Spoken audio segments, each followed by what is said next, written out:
அவர் பதவியாக இருக்கும்போது ராகுல் காந்தி இந்திய அரசியலமைப்பு சாசனத்தோட சிறிய புத்தகத்தை எடுத்து காமிச்சது மோடிக்கு கொடுக்கக்கூடிய ஒரு எச்சரிக்கை. நீங்கள் அரசியலமைப்பு சாசனத்தை காப்பாற்றுங்க, நீங்கள் வந்து கண்டமேனிக்கு பேசிகிட்டு இருக்கீங்க, வெளியில் போய் இஸ்லாமியர்களுக்கு எதிராக தேர்தல் பிரச்சாரத்தில் மோடி எவ்வளோ கேவலமாக பேசினாருன்னு தெரியும்.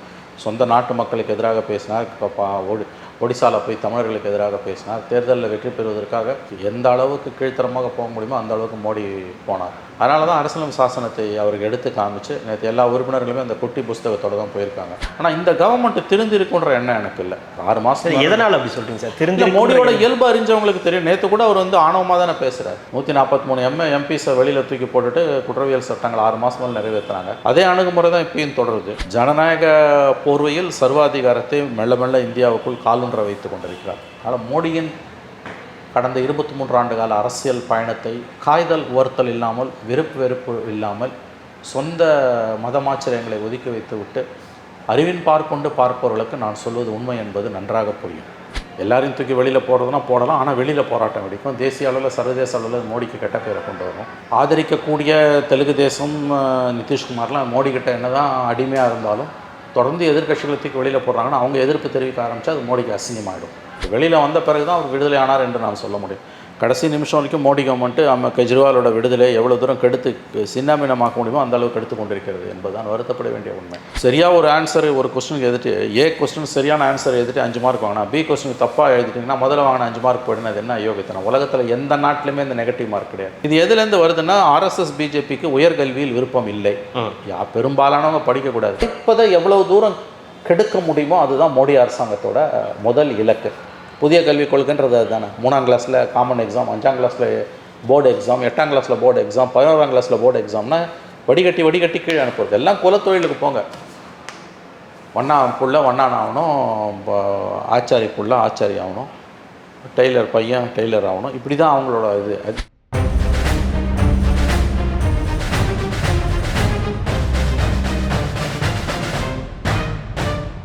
ரெட்ரோலுக்ஸ் நெஞ்சங்களுக்கு வணக்கம். நான் உங்கள் கார்த்திக். இன்றைய பொலிட்டிக்கல் பல்ஸ் நிகழ்ச்சியில் நம்மோடு இணைந்திருப்பவர் மூத்த பத்திரிகையாளர் திரு மணி அவர்கள். வணக்கம் சார். சார் வணக்கம் சார். நேற்றைய முதல் தினம் நாடாளுமன்றத்தில் முதல் தினமே பார்த்திங்கன்னா ஒரே போர்க்களமாக இருந்துச்சு அப்படின்னு சொல்லலாம். அந்த நாடாளுமன்றத்திற்கு செல்வதற்கு முன் மோடி அவர்கள் செய்தியாளர்களை சந்தித்தார் அப்படின்னு ஒரு விஷயம். 10 வருடங்களுக்கு பிறகு பத்திரிகை கூட பேசியிருக்கார் அப்படின்ற ஒரு விஷயம் இருக்குது. இன்னொரு பக்கம் நாடாளுமன்றத்தில் அவர் பதவியேற்க போகும்போது ராகுல் காந்தி அவர்கள் அரசியல் சாசனத்தோட அந்த புத்தகத்தை எடுத்து காட்டினது அப்படின்ற பல விஷயங்கள் நடந்தது. நேற்றைய முதல் தினம் எப்படி பார்க்குறீங்க? மோடி அவர்களின் ஸ்பீச்சை எப்படி பார்க்குறீங்க? இல்லை, அவர் முதல்ல செய்தியாளர்களிடம் பேசினார் என்பது தவறான வார்த்தை. செய்தியாளர்களை பார்த்து பேசினார். செய்தியாளர்களிடம் பேசினார்னா இருவழிப்பாதையாக இருக்கணும். அவர் பேசணும், மற்றவங்க கேள்வி கேட்கணும். அதற்காக தான் நான் கேட்டேன். அவர் கேள்வியெல்லாம் கேட்க எதுக்கும் பதில் சொல்ல. அவர் வந்தார், பேசினார், மோனோலாக் மாதிரி, மன் கி பாத் மாதிரி. அவர் வருவார், பேசுவார், போவார். அந்த மாதிரி தான் இருந்தது. இந்த மாதிரி கடந்த 10 வருஷத்தில் ஒவ்வொரு தடவை நாடாளுமன்றம் கூடும்போதும் 10 முறைக்கு மேலே அவர் பேசியிருக்கார். அந்த மாதிரி இது பேசி செய்தியாளர்களை பார்த்து, மீடியாவை பார்த்து பேசினார். மீடியா கூட அவர் பேசலை. அவர் பதவியாக இருக்கும்போது ராகுல் காந்தி இந்திய அரசியலமைப்பு சாசனத்தோட சிறிய புத்தகத்தை எடுத்து காமிச்சது மோடிக்கு கொடுக்கக்கூடிய ஒரு எச்சரிக்கை. நீங்கள் அரசியலமைப்பு சாசனத்தை காப்பாற்றுங்க, நீங்கள் வந்து கண்டமேனிக்கு பேசிகிட்டு இருக்கீங்க, வெளியில் போய் இஸ்லாமியர்களுக்கு எதிராக தேர்தல் பிரச்சாரத்தில் மோடி எவ்வளோ கேவலமாக பேசினாருன்னு தெரியும். சொந்த நாட்டு மக்களுக்கு எதிராக பேசினார், ஒடிசாவில் போய் தமிழர்களுக்கு எதிராக பேசினார். தேர்தலில் வெற்றி பெறுவதற்காக எந்த அளவுக்கு கீழ்த்தரமாக போக முடியுமோ அந்த அளவுக்கு மோடி போனார். அதனால தான் அரசியலமைப்பு சாசனத்தை அவருக்கு எடுத்து காமிச்சு நேற்று எல்லா உறுப்பினர்களுமே அந்த குட்டி புஸ்தகத்தோடு தான் போயிருக்காங்க. அப்ரிட்ஜ்டு வெர்ஷன் 1 அதை காமிச்சு தான் அவங்கக்கிட்ட பேசியிருக்காங்க.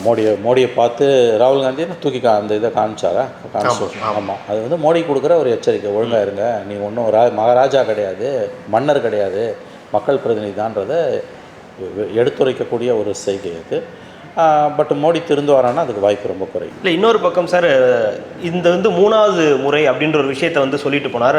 அறுதி பெரும்பான்மையான வெற்றியை மக்கள் எங்களுக்கு கொடுத்துருக்காங்க அப்படின்னு சொல்லிட்டு போனார். அதுக்கு ஜெயராம் ரமேஷ் உங்களுக்கு தேவையான மெஜாரிட்டியே கொடுக்கல, நீங்கள் எப்படி அறுதி பெரும்பான்மைன்ற ஒரு வார்த்தையை உபயோகப்படுத்துவீங்க அப்படின்ற ஒரு விஷயத்தை பேசியிருந்தார். அதே எண்ணம் தான், அதே மாதிரியான ஒரு 3.0 தான் மோடி போகிறாரா? 2.0 மாதிரியே தான் 3.0 மூவ் பண்ணுறாரு. 2.0 மாதிரி தான் 3.0 இருக்கும் தான் நான் நினைக்கிறேன். முதல்ல அறுதி பெரும்பான்மை என்டிஏக்கு சொல்கிறார், பிஜேபிக்கு இல்லை. ஆனால் அவர் கடந்த 10 வருஷமாக பிஜேபி கூட சொல்ல மோடினாரு. அப்புறம் பிஜேபினாரு. இப்போ என்டிஏன்னு புதுசாக பேச ஆரம்பிச்சிருக்காரு. ஏன்னா கொடுத்த ஓட்டு 293 என்டிஏ கொடுத்தது. பிஜேபிக்கு 240 தான், 272 இருந்தால் தான் நம்பரு. இப்போ மெஜாரிட்டிக்கு 32 சீட்டு குறையுது. எங்களுக்கு வந்து அறுதி பெரும்பான்மைன்றது மோசடி, மக்களை ஏமாற்றக்கூடிய வார்த்தையை தான் மோடி செஞ்சுட்டு இருக்க பேசுகிறாரு. 23 வருஷமாக அதான் செஞ்சார், இப்பயும் அதான் செய்கிறார். இன்னொரு பக்கம் இந்தியா கூட்டணி வந்து அவங்களோட இதெல்லாம் பகையெல்லாம் மறந்து, பழைய அந்த பகையெல்லாம் மறந்து எல்லாம் ஒரே வழியில் காலையிலேயே பேரணியாக வந்தது ஒரு ஹைலைட்டாக பார்க்கப்படுது. இன்னொரு பக்கம் வந்து ஒரே கோஷத்தை எழுப்புகிறார்கள். இது எப்படி சார் எடுத்துக்கலாம்? அந்த இவங்களுக்கும் இப்போ 143ன்றது ஒரு 243 மாறி இருக்கு. இதனால என்ன மாற்றம் ஏற்படும்? இது என்ன நெருக்கடி மோடி? கண்டிப்பாக நாடாளுமன்றத்தை நடத்துறதுன்றது அவ்வளோ ஈஸியாக முந்தி மாதிரி இஷ்டம் போல் மசோதாக்களை நிறைவேற்றுறதெல்லாம் இருக்காது. கடுமையான எதிர்ப்புகள் கிளம்பும். 143 பேரை தூக்கி சபாநாயகர் வெளியில் போட்ட மாதிரி 236 பேரை தூக்கி போட முடியுமானா போட முடியும், அதில் ஒன்றும் மாற்று கருத்து இல்லை. ஆனால் அது ஒரு பாரதூரமான விளைவுகளை வந்து வெளியில் ஏற்படுத்தும். அதனால் அதை அவர்கள் செய்ய மாட்டார்கள் என்று நாம் இப்பொழுதைக்கு நம்பலாம். குறைந்தது அடுத்த 6 மாதங்களுக்காவது அவர்கள் அது போன்ற காரியங்களை செய்ய மாட்டார்கள் என்று தான் நான் நம்புகிறேன். ஆனால் எப்பயுமே செய்யாமல் இருப்பாங்கன்னு நம்ம சொல்ல முடியாது. 243ன்றது ஒரு பெரிய 236ன்னு நினைக்கிறேன், பெரிய எண்ணிக்கை. அவ்வளோ சுலபமாக எல்லாரையும் தூக்கி வெளியில் போட முடியாது. நினச்சா போடலாம், ஆனால் அது ரொம்ப மோசமான ஒரு விளைவுகளை தான் ஏற்படுத்தும். ஆனால் இந்த கவர்மெண்ட் திருந்திருக்குன்ற எண்ணம் எனக்கு இல்லை. 6 மாதம் எதனால் அப்படி சொல்கிறீங்க சார்? திருந்த மோடியோட இயல்பு அறிஞ்சவங்களுக்கு தெரியும். நேற்று கூட அவர் வந்து ஆணவமாக தானே பேசுகிறார். 143 எம்பிஸை வெளியில் தூக்கி போட்டுட்டு குற்றவியல் சட்டங்கள் 6 மாதம் நிறைவேற்றுறாங்க. அதே அணுகுமுறை தான் இப்பயும் தொடருது. எதிர்க்கட்சிகளை பற்றி அவருக்கு கிஞ்சித்தும் கவலை இல்லை. தனக்கு மெஜாரிட்டி இல்லைன்றதை விட அவர் ஏற்றுக்கொள்ள மறுக்கிறார். என்டிஏவோட மெஜாரிட்டியாக தான் மெஜாரிட்டியாக அவர் சொல்கிறார். கடந்த காலங்களில் வந்து பிஜேபி கவர்மெண்ட்டு மோடி கவர்மெண்ட்டுன்னு சொன்னவர் இப்போ என்ன திடீர்னு புத்துக்குன்னு வருது அவருக்கு என்டிஏ கவர்மெண்ட்னு சொல்ல வேண்டியது. ஆகவே நரேந்திர மோடி கிஞ்சித்தும் திருந்தவில்லை, அவர் திருந்தவும் மாட்டார். அவர் திருந்துவார் என்று எதிர்பார்ப்பது ஒரு தவறான ஒரு எண்ணம் என்று தான் நான் கருதுகிறேன். இன்னொரு பக்கம் என்னதான் ஒரு 240 பேர் வந்து பாஜக அணியில் இருந்தாலும் அவர்களுக்கு ஒரு தேவையான அந்த என்டிஏ கூட்டம் இருந்தாலுமே கூட ஒரு ஜோஷ் அவங்கக்கிட்ட இல்லாததை நேற்று பார்க்க முடிஞ்சுது சார். முன்னாடி இருந்த அந்த ஒரு 2.0 இருந்த ஒரு உற்சாகம் இப்போ அந்த 3.0 கம்மியாக இருக்குது. அதுக்கு என்ன காரணமாக? உண்மைதான், எண்ணிக்கை குறைஞ்சிருக்கு, மோடியோட அராஜகம் அதிகமாகிட்டு இருக்கு. தனி மெஜாரிட்டி வரல. நீங்கள் என்ன தலைகீழ் இஸ்லாமியர்களுக்கு எதிராக என்ன பேசினாலும் மாட்டு இறைச்சி வச்சுருக்கான், லவ் ஜியாது, தாலி அறுத்துருவான், என்னென்ன பேசணுமோ பேசினார். ஆனால் கிரவுண்டில் ஒர்க் அவுட் இவங்க நினச்ச அளவு 272 அதை கொண்டு வந்து கொடுக்கல. 32 சீட்டு துண்டு விழும்போதே மக்கள் வந்து கடிவாளம் போடுறாங்க. கூட்டணி அரசு நடத்தின பக்குவமோ திறமையோ மோடி கிடையாது. அவர் கடந்த 23 வருஷங்களாக குஜராத்தில் 13 ஆண்டுகளும் தமிழ்ச்சி ஆகிய பிரதமராக 10 ஆண்டுகள் இருந்த காலகட்டத்தில் வந்து தான் தோன்றித்தனமாக சர்வாதிகாரமாக எதேச்சதிகாரமாக மட்டும் தான் நடந்திருக்கிறார். For the first time coalition கவர்மெண்ட்டை லீட் பண்ண வேண்டிய நிர்பந்தத்திற்கு ஆளாகியிருக்கிறார். மோடி திருந்துவார் என்பதற்கு வாய்ப்புகள் மிக மிக மிக குறைவு. அவருடைய போக்குகளும் இப்போ அப்படி தான் தெரியுது. இப்போ சபாநாயகர் தேர்தலில் அது எதிரொலிச்சிடும். இன்றைக்கி சபாநாயகர் வேட்பாளர் அறிவிப்பார். சபாநாயகர் தேர்தலில் எதிர்க்கட்சிகளை அரவணைச்சு போய் துணை சபாநாயகர் போஸ்ட்டை பிரதான கட்சி காங்கிரஸ் எதிர்கட்சி கொடுத்தா மோடி திருந்துட்டார், நான் உண்மையை ஏற்றுக்கலாம். இது ரெண்டையும் சத்தியமாக மோடி செய்ய மாட்டார். ஆகவே மோடியின் இயல்பு அறிந்தவர்களுக்கு, காய்தல் ஒருத்தர் இல்லாமல் பார்த்தவர்களுக்கு பார்ப்பவர்களுக்கு நன்றாக தெரியும். மோடி வந்து கண்டிப்பாக வந்து ஒரு இன்ச் கூட மாற மாட்டார். அவர் வந்து ஜனநாயக போர்வையில் சர்வாதிகாரத்தை மெல்ல மெல்ல இந்தியாவுக்குள் காலூன்ற வைத்து கொண்டிருக்கிறார். ஆனால் மோடியின் கடந்த 23 ஆண்டு கால அரசியல் பயணத்தை காய்தல் உவர்த்தல் இல்லாமல், வெறுப்பு இல்லாமல், சொந்த மதமாச்சரியங்களை ஒதுக்கி வைத்து விட்டு அறிவின் பார்க்கொண்டு பார்ப்பவர்களுக்கு நான் சொல்வது உண்மை என்பது நன்றாக புரியும்.